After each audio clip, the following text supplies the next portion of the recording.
வணக்கம் நண்பர்களே, முக்கியமான ஒரு 5 டாபிக்ஸை இந்த பதிவில் பார்க்க போகிறோம். மங்களகரமாக மஞ்சள் ஆரம்பிக்கிறோம் அப்படிங்கிற மாதிரி எடுத்தோன்னே மங்களகரமான ஒரு செய்தியிலிருந்து ஆரம்பிக்கலாம்.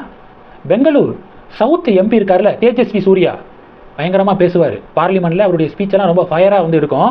அவர் பாஜகவுடைய தேசிய இளைஞரணியுடைய தலைவர், தமிழக பாஜக மாநில தலைவர் அண்ணாமலையுடைய க்ளோஸ் ஃப்ரெண்டு தேஜஸ்வி சூர்யா அவர்கள். இப்போ அவருக்கு திருமணம் நடக்க போகுது. யார் தெரியுமா பொண்ணு?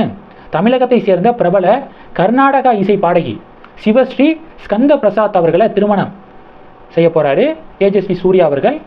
உங்களுடைய புகைப்படம் சமூக வலைதளத்தில் வைரலாக ஷேர் ஆகுது. இப்போ தேஜஸ்வி சூர்யா அவர்களுக்கு வாழ்த்துக்களை நிறைய பேர் சமூக வலைதளத்தில் ஷேர் பண்ணுறாங்க. இது டாபிக் 1. டாபிக் 2 என்ன பார்க்க போகிறோம்?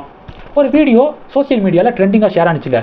ஒரு ஸ்டாண்டப் காமெடியன் நேரு அவர்களை பற்றி பேசக்கூடிய ஒரு வீடியோ சோசியல் மீடியாவில் ட்ரெண்டிங்கு நேற்று ஃபுல்லாக.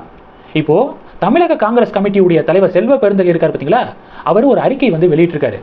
என்னன்னா, ஒரு ஸ்டாண்டப் காமெடி அப்படிங்கிற பேரில் நேருவை அவதூறாக பேசிட்டாரு, எங்களுக்கெல்லாம் மன உளைச்சலாக இருக்குது.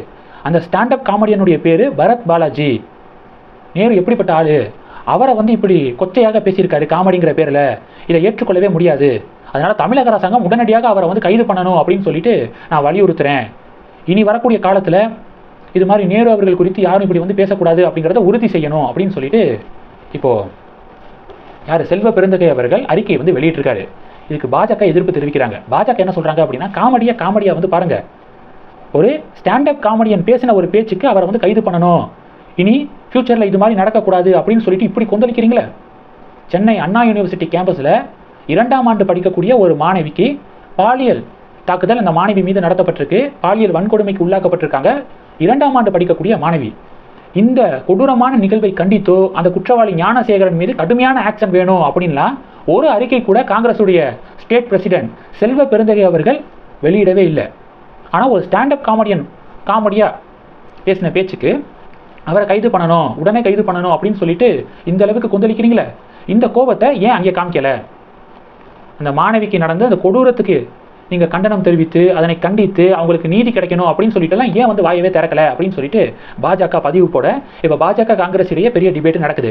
இது டாபிக் 2. டாபிக் 3 என்ன பார்க்க போகிறோம்? புத்தாண்டையொட்டி பாஜக கோயம்புத்தூரில் பல்வேறு பகுதிகளில் போஸ்டர் ஒட்டியிருக்காங்க. பாஜக சார்பாக போஸ்டர் ஒட்டப்பட்டிருக்கு. அந்த போஸ்டரில் என்ன குறிப்பிடப்பட்டிருக்கு அப்படின்னா, பாதிக்கப்பட்டவர்களின் பக்கம் நிற்பதே பாஜகவின் பழக்கம், கருப்பு சிவப்பு நரிகளிடமிருந்து பெண்கள் பாதுகாப்பை உறுதி செய்வதே எங்கள் முழக்கம் அப்படின்னு எழுதப்பட்ட போஸ்டர் கோயம்புத்தூரில் பல்வேறு பகுதிகளில் ஒட்டப்பட்டிருக்கு அப்படிங்கிறத பார்க்குறோம். அந்த போஸ்டரில் பார்த்தீங்கன்னா அண்ணா யூனிவர்சிட்டியுடைய அந்த படம் இடம்பெற்றிருக்கு. அண்ணாமலை அவர்கள் மோடி அவர்களுடைய படம் இடம்பெற்றிருக்கு அப்படிங்கிறத பார்க்குறோம். மறுபடியும் சொல்கிறேன், பாதிக்கப்பட்டவர்களின் பக்கம் நிற்பதே பாஜகவின் பழக்கம், கருப்பு சிவப்பு நரிகளிடமிருந்து பெண்கள் பாதுகாப்பை உறுதி செய்வதே எங்கள் முழக்கம் அப்படின்னு சொல்லிட்டு பாஜகவினர் போஸ்டர் ஒட்டியிருக்காங்க. இது திமுகவுக்கு கடுப்பை ஏற்படுத்தியிருக்கு அப்படிங்கிற ஒரு அப்டேட்டை பார்க்குறோம். இது டாபிக் 3. டாபிக் 4 என்ன பார்க்க போகிறோம்?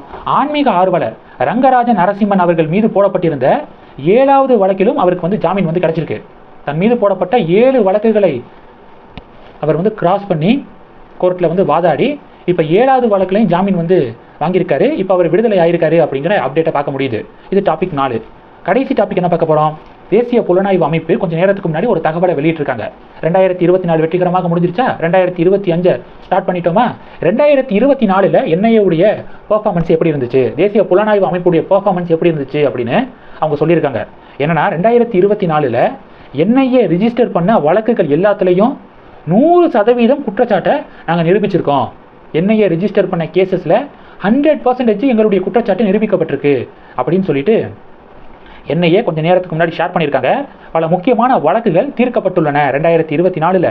இப்போ 2025 இடதுசாரி பயங்கரவாதம், வடகிழக்கு கலக்கம், பயங்கரவாத கும்பல், இவங்க மீது உச்சகட்ட கவனம் செலுத்தப்பட்டு வருது அப்படின்னு சொல்லிட்டு இப்போ என்ஐஏ ஒரு தகவலை ஷேர் பண்ணியிருக்காங்க. இந்த டாபிக்ஸ் எல்லாத்தையும் பற்றி உங்களுடைய பார்வைகளை மறக்காமல் கமெண்ட் பண்ணுங்கள்.